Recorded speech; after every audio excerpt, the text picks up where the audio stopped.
Hello friends, we are studying Science and Technology Part 1 for class 9, chapter number 3rd, Current Electricity. Students, in today's lecture we are going to study about the electric circuit. What is electric circuit? Okay, its definition is given.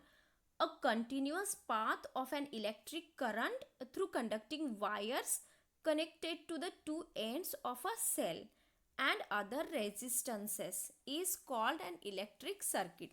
तर electric circuit म्हणजे नक्की काय आहे, तर हा continuous path आहे. तर कुणाचा कंटिन्युअस पाथ आहे, तर इलेक्ट्रिक करंटचा पाथ आहे हा. म्हणजेच कंडक्टिंग वायर्समधून इलेक्ट्रॉन्स हे कंटिन्युअसली फ्लो होतात, म्हणजेच इलेक्ट्रिक करंट फ्लो होतो. Okay, and these conducting wires are connected to the two ends of a cell and other resistances is called an electric circuit. Okay, a circuit is depicted by a figure. नेहमी कोणतंही electric circuit असेल तर ते कशाने represent केलं जातं, तर एका फिगरनी रिप्रेझेंट केलं जातं. This figure shows how different components are to be connected in the circuit by using special symbols for each of the components. Such a figure is called an electric circuit diagram. म्हणजे जेव्हा electric circuit हे जे असतं ते symbolically electric circuit represent केलं जातं. म्हणजे कोणत्या कंपोनंटसाठी कोणतं सिम्बॉल यूज करायचं, तर हे एका डायग्रामॅटिकली शो केलं जातं, दाखवलं जातं. इथे डायग्राममध्ये आहे त्या पद्धतीने. तर अशा पद्धतीच्या सर्किटला काय म्हणतात, electric circuit diagram. Okay, in the circuit in figure 3.5 इथे 3.5 electric circuit is shown. And ammeter is used to measure current. इथे जे ॲमीटर असं दाखवलेलं आहे, तर हे सिम्बॉल आहे ॲमीटरसाठी. And it is used to measure electric current. And a voltmeter is shown here.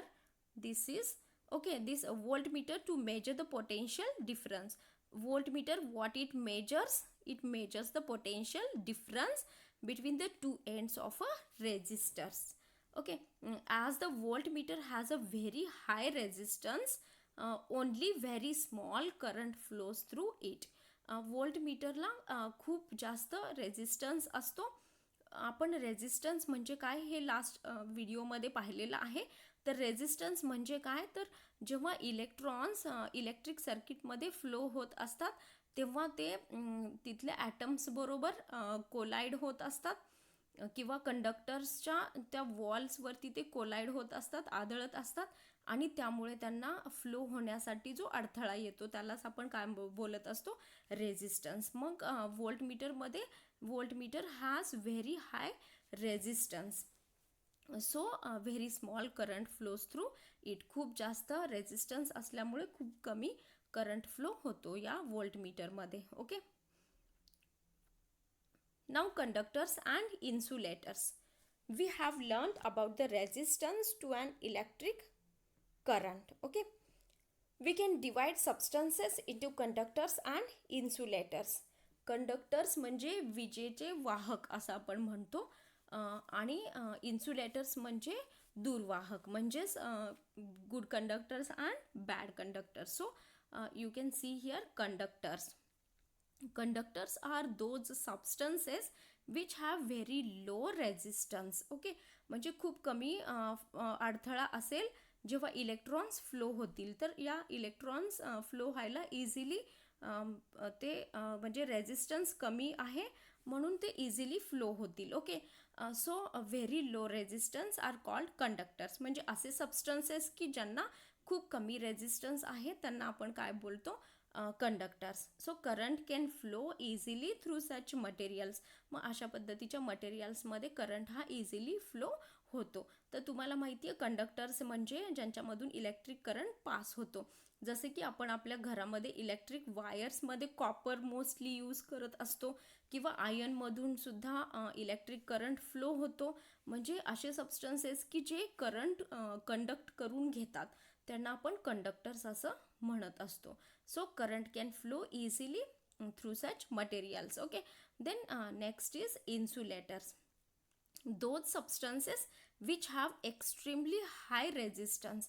म्हणजे ज्यांना असे सबस्टन्सेस की ज्यांच्यामधून इलेक्ट्रॉन फ्लो होण्यासाठी जास्तीत जास्त अडथळा येतो, म्हणजे extremely high resistance, and through which current cannot flow are called insulators.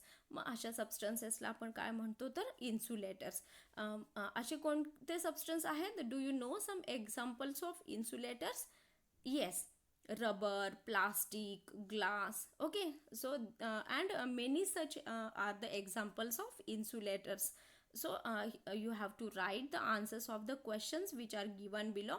Question 1: why are some substances conductors while others are insulators? Okay, you can answer it now very easily. And what is the second question? Why can our body conduct electricity? Because our body is a conductor.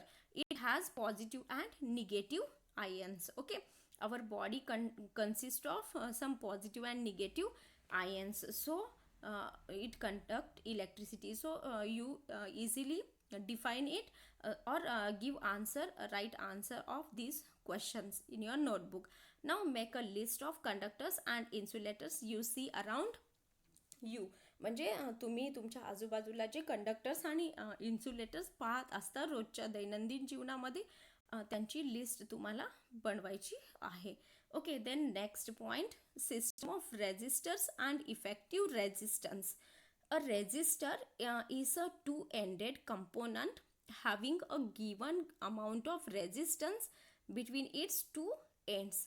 पहा आता इथे तुम्हाला काय शिकायचं आहे तर system of resistors and effective resistance. म्हणजे त्याच्या अगोदर तुम्हाला हे माहीत असायला पाहिजे की रेजिस्टर म्हणजे काय. तर रेजिस्टर हा एक टू एंडेड, म्हणजे त्याला दोन एंड आहेत, दोन टोके असलेला आहे हा असतो. हा एक कंपोनंट आहे की जो इलेक्ट्रिक सर्किटमध्ये कनेक्ट केलेला असतो. A given amount of resistance between its two ends, आणि त्यांच्या त्या दोन एंड्समध्ये जो रेजिस्टन्स आहे फिक्स्ड, तो त्या रेजिस्टरमध्ये असतो. ओके, इन सेव्हरल, म्हणजे त्याची एक रेजिस्टरची काही स्पेसिफिक व्हॅल्यू असते. Okay, in several electrical devices a number of resistors are connected together in different ways. म्हणजे वेगवेगळ्या इलेक्ट्रिकल डिव्हायसेसमध्ये, उपकरणांमध्ये हे रेजिस्टर्स वेगवेगळ्या पद्धतीने कनेक्ट केलेले असतात. म्हणजे जसं की सिरीजमध्ये किंवा पॅरललमध्ये. तर ते आपण आता शिकणार आहोत. Ohm's law is applicable to all such connected resistors. म्हणजे अशा पद्धतीने कनेक्ट असलेल्या रेजिस्टर्समध्ये ओहम्स लॉ ॲप्लिकेबल असतो, म्हणजे तो लागू होतो. ओहम्स लॉ अशा पद्धतीच्या सिरीज किंवा पॅरललमध्ये असणाऱ्या रेजिस्टर्सला ओहम्स लॉ लागू होतो. ओके, नाव रेजिस्टर्स इन सिरीज. विद्यार्थी मित्रांनो, तुमच्या हे लक्षात येते का सिस्टम ऑफ रेजिस्टर्स म्हणजे काय?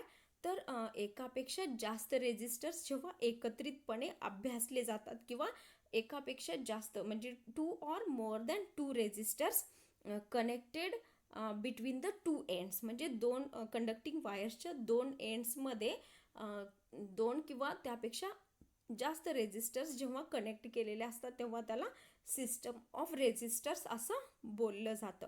आणि इफेक्टिव्ह रेजिस्टन्स म्हणजे काय असतो? इफेक्टिव्ह म्हणजेच टोटल रेजिस्टन्स, म्हणजे त्या सिस्टमचा टोटल रेजिस्टन्स किती आहे त्यालाच आपण इफेक्टिव्ह असं बोलतो. सो रेजिस्टर्स इन सिरीज, आता आपण पाहतोय रेजिस्टर्स इन सिरीज म्हणजे काय. You can see that study figure 3.8. आता इथे पहा 3.8 फिगर दिली रेजिस्टर्स इन सिरीज. सिरीजमध्ये रेजिस्टर्स आहेत, म्हणजे पहा हे एका लाईनमध्ये स्ट्रेट सिंगल लाईनमध्ये हे all the three resistors are connected. You can see that the ends of the three resistors are connected to that they follow one after the other in a single line. म्हणजे हे one after the other connect केलेले आहे single straight लाईनमध्ये. These resistors are said to be connected in series. अशा पद्धतीचे जे resistors आहेत त्यांना आपण म्हणतो they are connected in series. In such an arrangement the same current flows through each resistor. आणि this point is very very important की in all the three resistors the current flows is the same. या तिन्ही रेजिस्टर्समधून जो current flow होतो तो काय आहे, same आहे. आणि तो म्हणजे काय, किती फ्लो होतो, किंवा त्याला कसं रिप्रेझेंट करतो आपण, capital I. Okay, that is capital I. The value of current is capital I and the potential difference between C and D is capital V.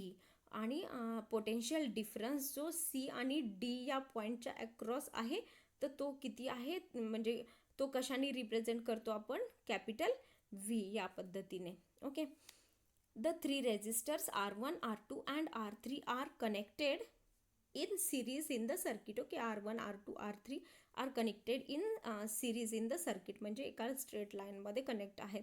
Let the voltage across them be V1, V2 and V3. म्हणजे R1च्या across जे voltage आहे ते V1 आहे, voltage across R2 is V2 and voltage across R3 is V3. Okay, respectively. Then आता पुढचा point पाहू आपण. Then इथे पहा, then V is equal to V1 plus V2 plus V3. म्हणजे आता हे टोटल व्होल्टेज जर R1च्या अक्रॉस V1 एवढं व्होल्टेज असेल, R2च्या अक्रॉस V2 अँड R3च्या अक्रॉस V3 असं असेल, तर total voltage that is effective voltage capital V is equal to V1 plus V2 plus V3. Okay, if RS, that is in bracket S for series, is the effective resistance between C and D, then according to Ohm's law. पण आता इथे S म्हणजे काय, सिरीजसाठी. तर effective म्हणजे total resistance सिरीजसाठी आपण काय consider करतोय, तर RS म्हणजे सिरीज कॉम्बिनेशनमध्ये जेव्हा रेजिस्टर्स कनेक्ट असतील तर त्याचं टोटल रेजिस्टन्स काय असतं, RS असतं.